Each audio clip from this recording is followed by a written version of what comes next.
Okay, if you are a basketball fan or a parent or you're facing hardship, you're going to love today's interview. Over the last few years, the Dallas Mavericks have made 6-year-old Cash Bubba Harris, who has Spina Bifida, their backup mascot. He's captured the hearts of Maverick players, fans, really people around the world through social media. But Cash's story is also about his physical therapist dad, who refuses to give up, and the joy we can all find on the other side of struggle. Dad's a physical therapist. What do you think about that? Do you like the therapy sessions, or are they hard? I like them. You do? Why? I like them because Papa makes them fun, and he challenges me a lot. Look at that. This is a great Arroyo Grande, and you'll get my take on commencements, a legendary singer, and a sock puppet. Let's go.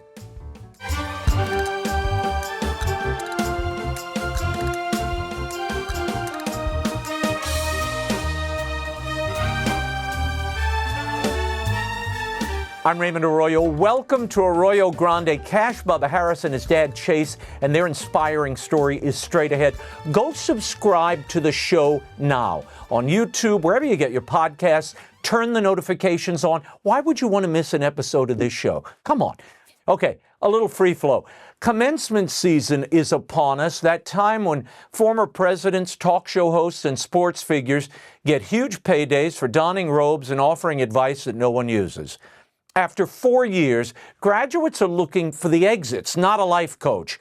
Notre Dame is wimping out by breaking its tradition of inviting the newly elected president to address its graduates, which seems silly. I mean, look, if Bush, Clinton, Obama spoke and they gave Biden their highest honor, surely Trump's appearance won't shake the gold off the dome. What happened to fairness and consistency at America's Catholic University? They may need to go to confession. Katie Ledecky, Usher, even Al Roker have been booked at graduation exercises across the country, even though most kids won't have a clue who Al Roker is. The graduates at the University of Maryland got a shock when it was announced that their commencement speaker would be Kermit the Frog. At least it's not Miss Piggy. She might have been more fun, but every time they introduced her, the school would have been charged with fat shaming. You know, here's Miss Piggy. Now we're giving this award to Piggy, and Piggy gets an honorary degree. It wouldn't have worked. Graduates have mixed feelings about being sent on their life's journey by a sock puppet.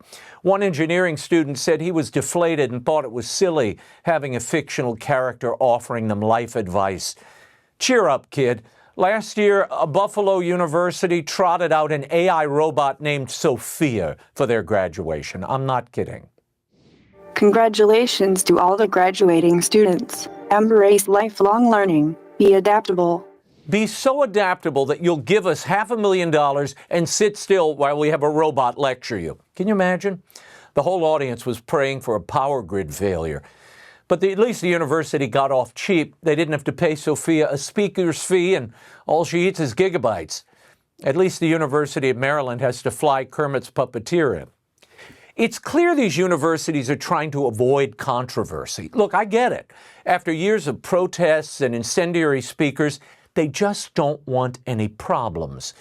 The independent school paper at the University of Maryland says, of the commencement, that's what they're calling it, the school is avoiding having to deal with real issues by virtue of not having a real speaker. They have a point. I mean, it's like not having a speaker at all. But given the political and cultural landmines, who can blame them?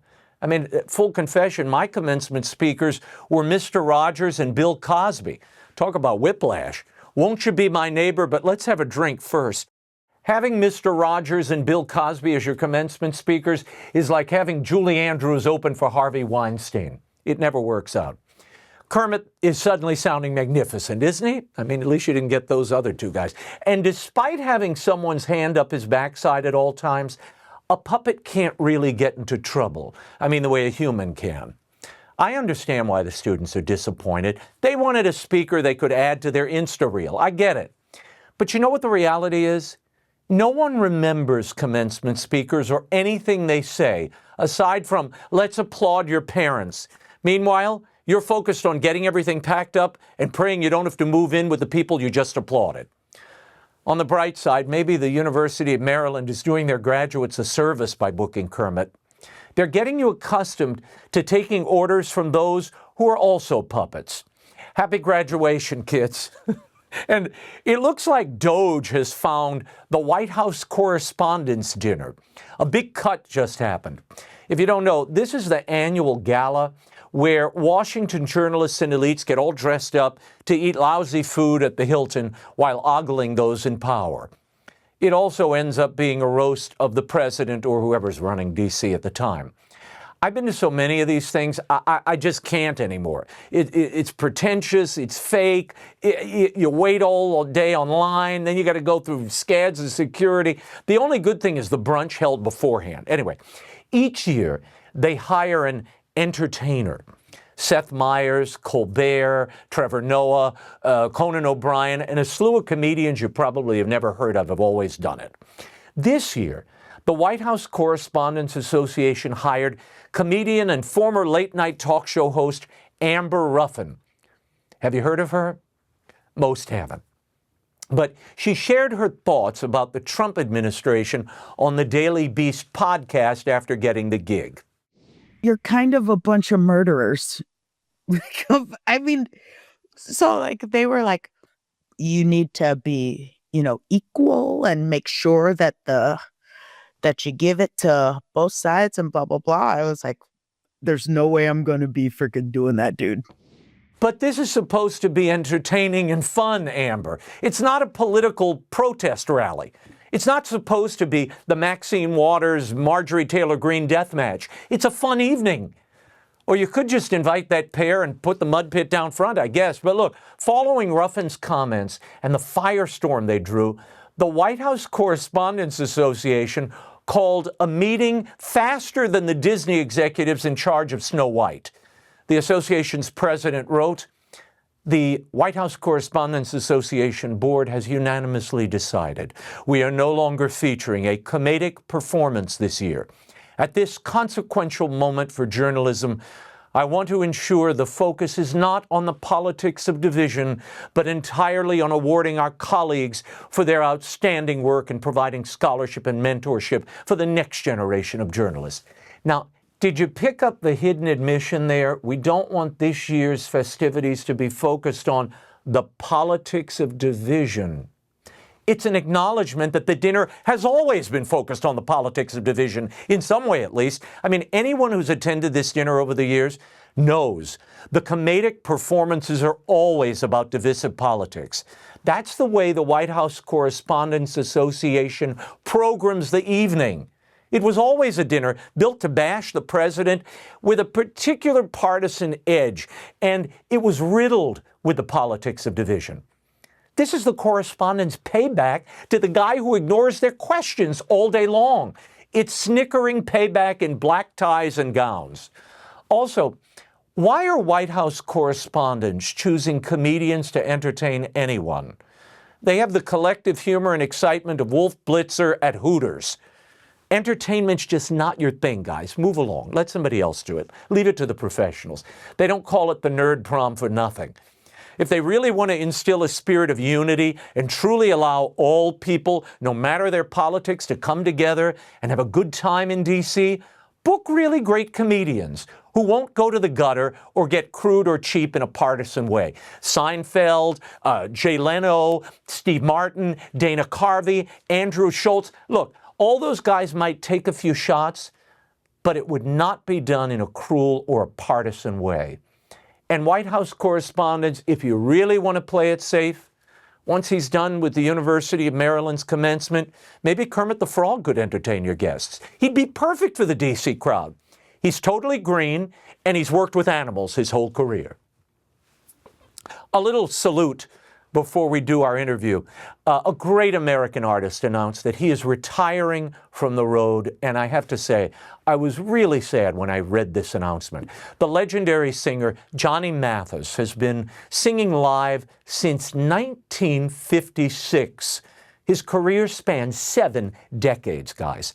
But at 89, he's announced that age has taken a toll on his voice and his memory, and he feels it's time to retire. Now, I've seen Mathis in concert so many times. His unique tenor has left such a mark on American music.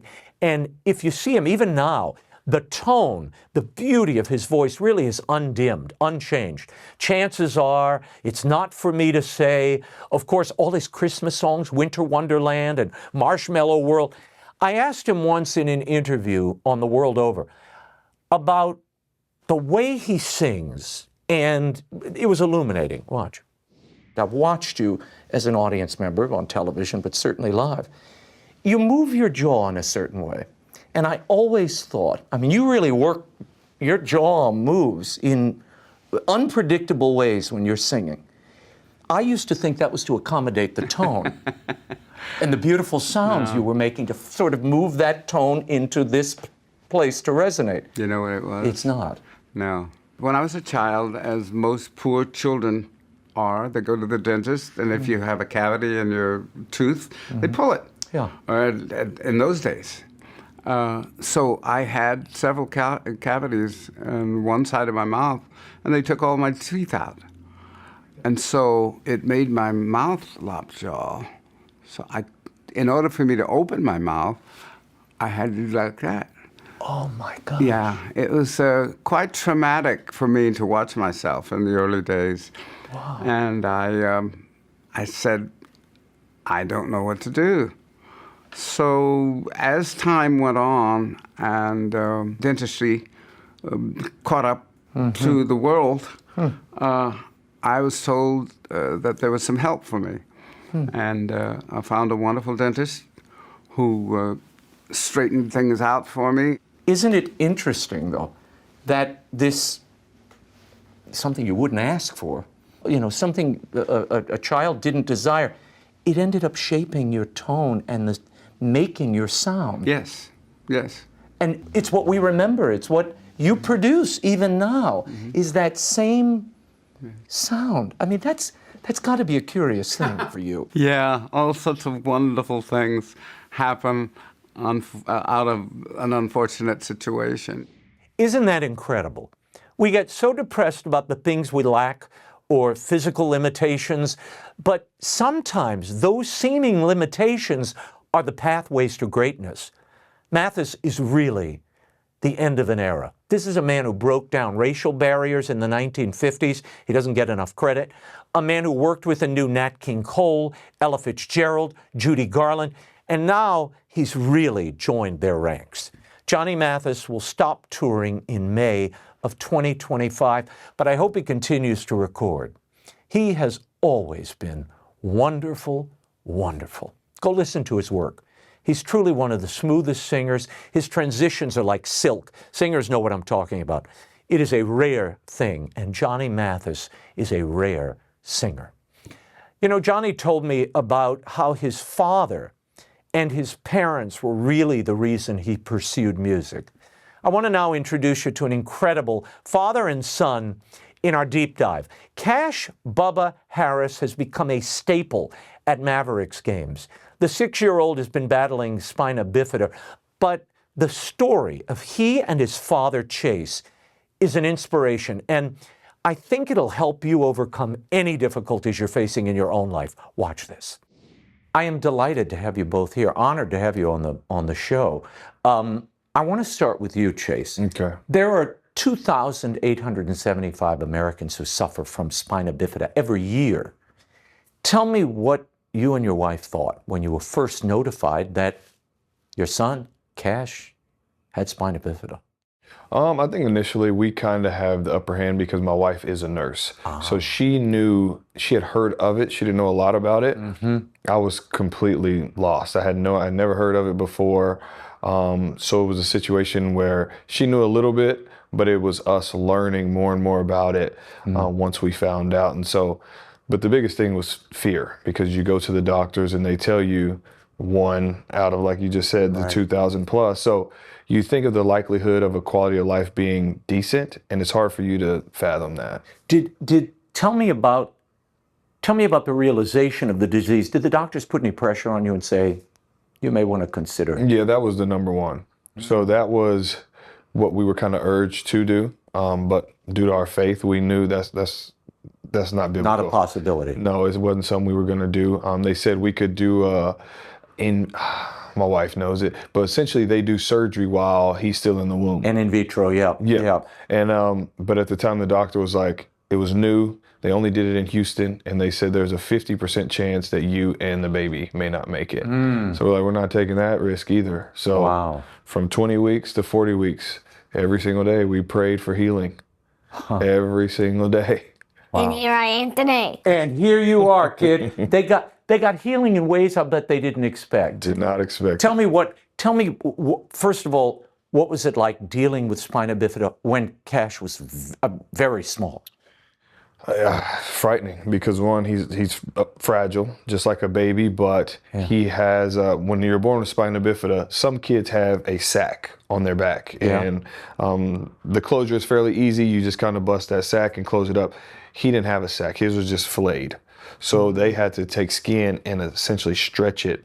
And I think we had 3 or 4 revisions. They even took a skin graft from his side, like his hip, to close it up because it kept opening. So when we finally got home with that piece of it, we had wound care. Again, thankful for my wife being a nurse. They allowed us to do a lot of this stuff at home. Otherwise, we would have stayed in the hospital if she didn't have How many surgeries? 6 surgeries? How many surgeries did he go through before he came home? Before he came home, no, I think it was over 18. Over 8. Wow, that many. It was 2 a week in the beginning. It was like 22 or something. It was high.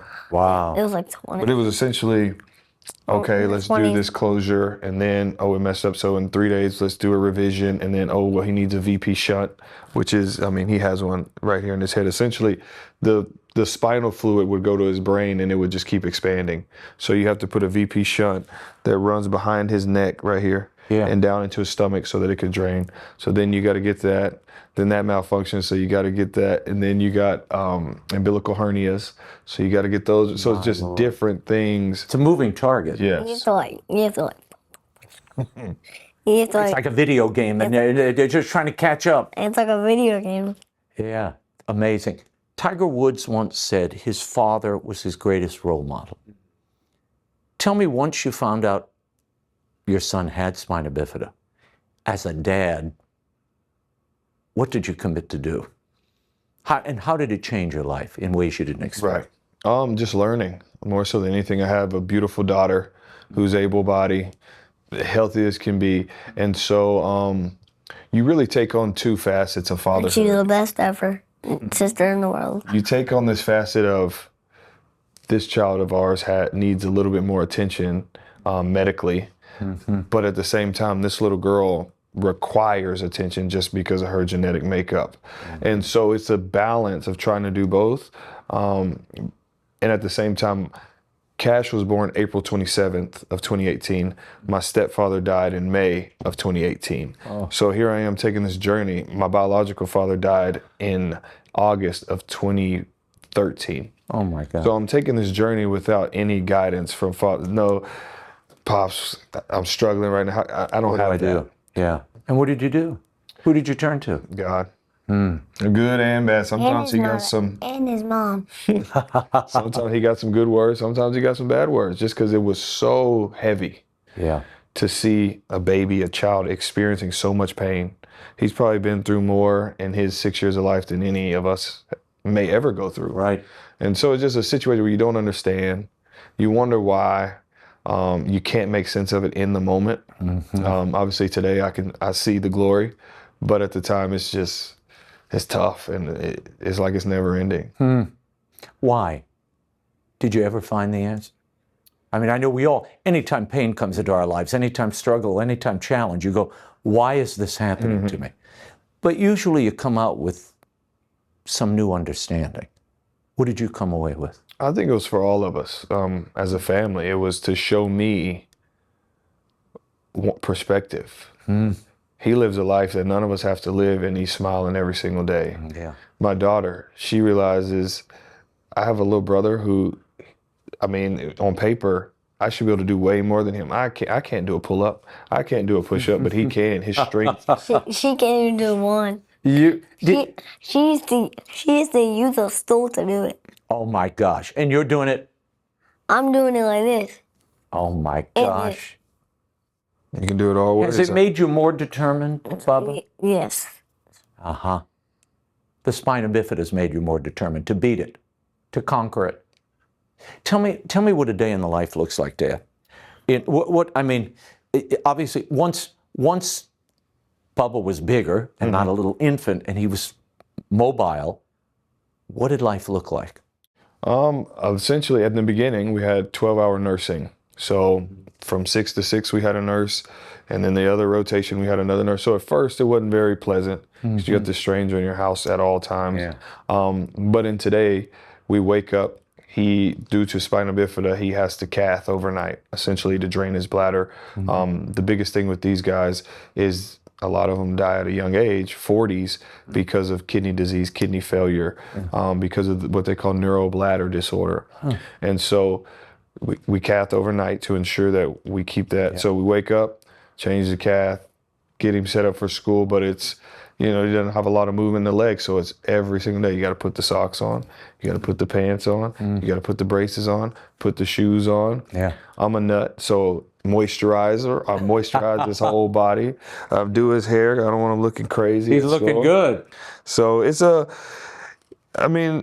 task, but at the end of the day, it's a task that we don't know any different from. So it's just our normal. We'll return to Cash and Chase in a moment, but I need to tell you an amazing father-son story I happened upon the other day. It's the tale of how a son's illness led his dad to the greatest invention of his life. And wait until you hear how it ends. Candido and his 6 brothers immigrated from Italy at the turn of the century, and they settled in Berkeley, California. The family made their money building propellers for airplanes and agricultural pumps.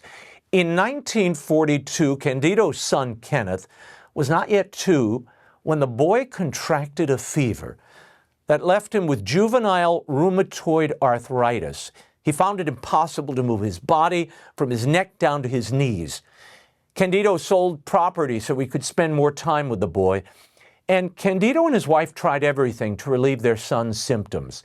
They tried holistic treatments and physical therapy, even gold injections, but nothing seemed to work.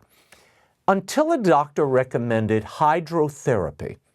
Candido and Kenneth got into their car and made long drives to the warm water therapy sessions, and amazingly, much of Kenneth's pain subsided, and the boy could move easier. The only problem was the long drives were exposing him to cold and flu bugs that he was very susceptible to. So his mother begged his dad to find a solution. Now, Candido was an engineer. He'd created agricultural pumps and propellers, so this was not totally outside of his wheelhouse. He re-engineered a sump pump and mixed water with air to create a jet effect. When he placed it in the family tub, it created a whirlpool that allowed Ken to perform his therapy at home and preserve his limbs. The doctors were so impressed with the results, they encouraged Candido to patent his pump, which he did in 1966. Candido's creation would become a fixture in American households after his passing. In the 1980s, his whirlpool tubs were everywhere. They are now simply known by Candido's last name. And he's probably the only jacuzzi whose story you know.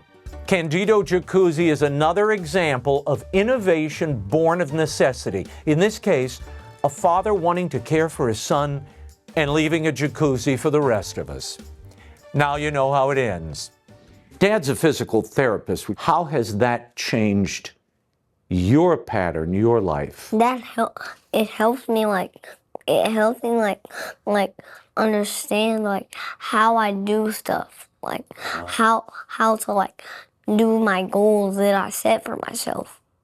I love that. At 6 years old, you got goals. He helps me pass my goals. You're incredible. I've been following your journey on social media. Tell me how being a physical therapist, how did that, having you as a dad of somebody battling spina bifida is very different from if I were the dad of somebody with spina bifida, because you come with all this physical therapy knowledge. Right. How did you apply that to the therapy of your son and the daily practice or weekly practice? Yeah, I've always said he is my most, what's the word I'm looking for? Important. Important is The one of them. important is a good one, Bubba. I get the most gratitude from working with him as far as a client goes. I've worked with double amputees, all different types of individuals. And so he teaches me how to make muscles fire, how to try to wake up the nerves, how to utilize balance when you have scoliosis at a 40-degree curve. So really he teaches me how to become better at what I do just by finding, I mean, he's a clean slate. He's little, his muscles move real, his bones are real flexible. And so I can do a lot more with him than I could an adult. But yeah, he just teaches me how to. Wow. So he gets my best and my worst at the same time because it's new to me sometimes. And it's your son. Right. So it's always harder working with Dad, right? It's a little bit. Dad's, you know why? Because Dad wants you to push harder because you're his son. It's not just a client. It's a part of you, I think. Tell me what that regimen looks like. 3 days a week you work out? 3 days. We do. Tell me what that looks like. It's depending on what we need to work on. We do electrostimulation therapy. Wow. And that's to essentially wake up the nerves while we're working. Because with Spina Bifida, this other therapist that I work with that specializes in electrostimulation, she says there's nothing wrong with the muscles. Spina Bifida is a nerve issue. So with the electrostim, we're able to activate the nerves. And so we may work on core stability. And that's where we might do our planks. We might do our push-ups. He has what's called a HKAFO brace. And that's hip, knee, ankle, and foot. Okay. And so when we put that on, that's when you see him standing up in his walker. And so that straightens him up, but also it's weight bearing. So for these guys, the more weight bearing, that's how they're able to build muscle. They have to be weight bearing through their feet. And so in that's when we work on our steps. I've seen you running. Tell me what that's like. Did that take a long time to? It took me like a week to like. It doesn't take him too long. Really? It doesn't do take much. It didn't take me too long to like start walking. Wow. It didn't take me a long time. Does it take? It would normally take longer, right? It does. I mean, this is also determination and a mindset. Right. And he's one-on-one in the sense of, like he said, he has goals. His goals for 2 years straight have been to walk, to run, and to make a jump shot standing up. And so he completed that goal in 2024. He set it again for 2025. But this time... And I did it again. And you threw your jump shot? And we're taking away devices each time. So it's finding ways for him to balance with no stander, no crutches, and to truly be able to take a jump shot. Or this year we've stood with no assistance on the hands. Bubba, tell me, how did you become so obsessed with basketball? Where did this come from? Like I started watching it. I was like, I think I could do that. And I just started shooting. And I was like, whoa, I didn't know I could make that. My God, but you know all the players. No, I mean, now you really know the players. I know like all of the players in the NBA right now. Yeah, you're unbelievable. And the Mavericks have basically adopted you. I mean, you're like a honorary Maverick in Dallas. I'm like the mascot. I'm like the honorary second mascot. Yeah, you're at every game. You're always there. I've seen so many videos of you. How did you and Bubba get on the radar of the Mavericks? How did that happen? Just from us posting, and then the wife of the strength and conditioning coach at the time reached out to me, and we're friends now. We're family friends now. But at the time, she was like, I want to get y'all to the practice facility. And then you go to the game that night. And so we went to the Mavs practice facility. He got to meet all the guys, go in their weight room, their training room. And then that night, we went to the game. And Dorian Finney-Smith was in the locker room. I was like, what are you doing here?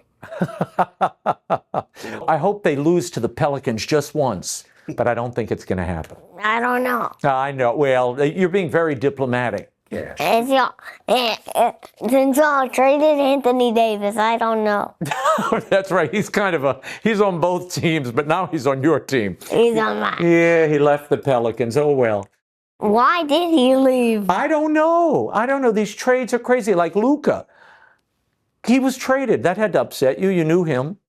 And all of those players. Wow. I knew. Actually got a ball signed by all of them. Wow. And then probably midway through the season, they all got traded. They all got traded. Isn't that miserable? You just got friendly with them and they leave. And tell me about the Dallas Junior Wheelchair League. My prep team is first in the nation. He's on the future. So he started playing when he was 4 years old. Wow. You're not. But tell us what it is. People might not know. The Dallas Junior Wheelchair team Mavericks is a wheelchair basketball team in Dallas. So you have them in Dallas, you have them in Austin, in Atlanta, Houston. So you got multiple teams. Australia. And so the idea is because they don't have it in any schools. They don't have parasports in any schools. So these organizations start these programs like this so they can play year round. For the most part, maybe a couple months off, but it's just a phenomenal culture there. My friend Noah is super fast. Wow.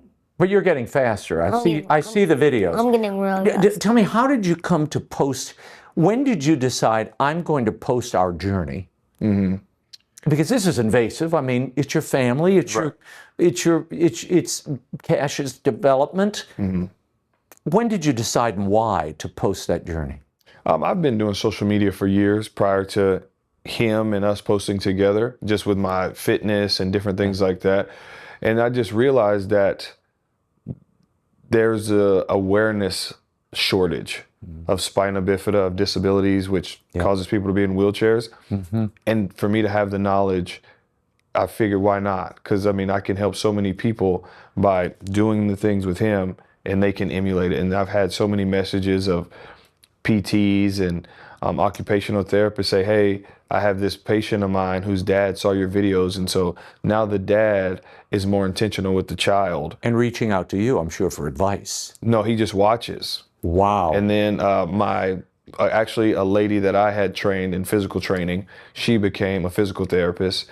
And so she was his physical therapist, but the dad was doing stuff with the son that he's seen me do from our videos. What would be your advice to fathers who find themselves facing any disability? Because for a dad, for a mom too, but for a dad, it's scary because it's uncharted waters. Mm-hmm. You don't know what you're dealing with. Mm-hmm. The biggest thing is the world is getting darker every day.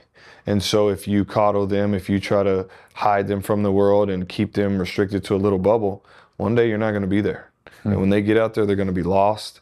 They're going to be scared. There's going to be so many mental things that they're not going to be able to manage because you never put them out there. You never gave them the courage and confidence to know I'm different, but that's it. I'm not less than, I'm not more than, I'm just different. And that's the biggest thing we preach. And we went to Europe, and a word that we discovered in Europe was diversability. They don't use disability. Diversability. Just a diversability. How was Europe? Where'd you go? Paris. Why did we go there? We went to the Paralympics, and if we went there earlier, we would have been able to see the men's basketball win we saw the wheelchair basketball win the gold medal for USA. So we went to the gold medal wheelchair basketball game. That is cool. In the track and field. Mm-hmm. And what did you think when you saw that? Other people in wheelchairs doing this incredible. I got to meet 3 or 4 of the players, and I was like, maybe I can make it there one day. I love that. Tell me about you hanging out with Dirk Nowitzki. I was like, I guess we're just going to take pictures. And then she was like, she took me to the special room. I was like, is there gaming in there? And she was like, yes. And there's also another surprise in there. What? And Dirk was in there. Oh my goodness. And there was a PS5 in there. I was like, whoa. Well, you must have thought you went to heaven. I was like, whoa. And tell me a little bit about, you shared recently on social media, Bubba running. Mm-hmm. I know you said he moved that this happened quickly and more quickly than other clients, but I'm sure that happened because of the sustained therapy he's had from a young age. Should that become the protocol for other people suffering for spina bifida? And are they doing this yet, this kind of training? I believe so. I think it's the lack of consistency. And the hardest thing for a parent with a child with disabilities is the consistency, because it's hard. These braces, they can take, with a singular person, they can take you 5 to 7 minutes to get them on, just to get them on, to get ready. And then an hour to do the therapy, sometimes a little bit longer. And then you got to take them off. And so a lot of it is the lack of consistency. What do you think about that? Do you like the therapy sessions, or are they I hard? like them. You do? Why? I like them because Papa makes them fun. He makes them fun, and he challenges me a lot. Well, that's why look at that. That's why you're running like a crazy man now, and making us all run out of breath watching you go to the Mavericks game and travel, and you're here and you're there and you're posting. You're more engaged than there's a lot of able-bodied kids I know that are far less engaged in their lives than you are. Is that part of the lesson? It to is. keep everybody engaged. It is. And just to explain, you don't have to not live your life, regardless of your circumstance. And so the poor pitiful me is something that I do not allow for him, because just as you said, there's able-bodied kids that don't get to live his life. Yeah. And so for us to take a sense of arrogance or lack of gratitude because he uses this, I mean, that wouldn't make sense to me. What do you want people to know about adversity and when you face it and deal with it? The biggest thing about adversity is the battle in your mind. We're always going to have it. It's never going to go away. But it's how you approach it. Are you going to approach it knowing that there's something better on the other side? That is so true. Or are you going to allow it to take you where it wants to take you? Yeah. Yeah. Well, I love that you've not only made the best of it, you together are creating lives that most people don't get to live. And you know what I love most of all, and I do want you to talk about this, both of you, the importance of a father to a son. Because we often degrade fathers. I had a parenting expert, Dr. Meeker, on recently, and she talked about how men are devalued in the culture. They make fun of them on TV. They're always a goofy dad. Look at a goofball over there. Your dad is everything but goofy. He's not goofy. He's not goofy. And I love the care, the love, and that you're bringing him into your life and allowing him to bring you into his. And how has that changed you as a man, as a father? It's a weight on my shoulders that I'm willing to accept, because I know one day he's going to be a man, and I want to see how he interacts with his kids. But essentially, it's something that you lack, which prevents your body from breaking something down. And that's something, he could be a carrier of that. So he could have a child with Spina Bifida. And I want him to know my life wasn't yielded because of this disease, this diagnosis. And so I want him to be able to take his child through the same journey that I've taken him through. Tell me what the feedback has been like on your social media feeds. Like, we have like a lot of followers. How many? Millions? Like 1 point. It's like over 2. You have like 2 million plus followers. What are they saying to you? Why do you think they follow you? They're saying like, Cash? whoa. They're saying like, good job. I want to do that. Did you ever think that you and your son would be inspirations to literally millions of people? No. You couldn't have told me that and had me believe it. But, you know, at the end of it, that's where I say I see God's glory. Yeah. He knew something that it truly just to be. He's 6 years old. He has so much more life to live. And so I can imagine what he's going to be able to do. But in the same token, we can always start now, which is why we started our foundation, to help kids have the independence that he has. I didn't realize this, but there's kids out there who are 16 years old and never had a wheelchair before. Wow. And so when that is your source of independence and you've never experienced it as a 16-year-old, that's not fair. No, it's limiting. Yeah. It's limiting. And every life should be allowed to thrive and flourish. And we all have disabilities. Right. We all do. I can't see without contacts in my eyes. Other people can't drive straight. Some have problems with balance. We all have disabilities. But we have to deal with them. Right. And keep moving forward and living. And that's what I love. That's why I wanted to have you all on the show. To me, you're a huge inspiration. Thank you. And I think you are an inspiration to so many people. Tell me the role of faith in all this, how faith has sustained you. And Bubba. So, funny enough, taking it back before Bubba, my wife and I, we weren't on good terms at the time. And I felt like God had came to me and said, I've given you this life for you to be fruitful. And so I went and told her, I mean, I feel like God is calling us to have another child. And so once we decided that that's what we were going to do, and then 20 weeks later, you find out that you're going to have a child, but with spina bifida, you start to wonder the why, like you said. With me 20 weeks later after he said that. No, that's when I found out. But then you see him 6 years later, and you're like, okay, God, I see. This is the plan. This is the plan. And that's been my entire life. And he got a tattoo. And what does the tattoo say? What is it? He got a tattoo of Nala, that's mommy, that's Sissy, and that's me. Oh. And where's Is he the Lion King somewhere? Yeah, I guess you're the walker. Oh, up top is Mufasa's up top. that's it. I love and it. Scar. And Scar. Because sometimes, we got good and bad. Oh, well, we got to try to get rid of Scar. Get rid of Scar. What would you, tell me before we go, what would you tell other kids who are facing similar difficulties? Some can't see, some are having trouble walking. I knew a boy who had muscular dystrophy, and he lived the greatest life. He wrote poetry. He reached millions and millions of people. And like you, he was in a wheelchair for a lot of his life. But it was more rich and he was more influential than any other kid he knew. I think I know who you're trying to describe. Okay. Me. You. You. He was like you. He was a lot like you and had a very active mind. What would you tell kids who are suffering and doubting whether they can be fully engaged because of a disability? Just don't let it hold you back. Just try to do whatever you want. Just don't let it hold you back. I love that. And it's really good you have a mom and dad who love you too. That helps. In fact, I think it's critical. It's critical. Thank you both for being with me for the time. Appreciate it. This has been a joy, pleasure. God bless you. Thank you, my friend. Remember me at those Mavericks games. Okay, here's the whole. When Chase Harris said, adversity is the battle in your mind, that so resonated with me.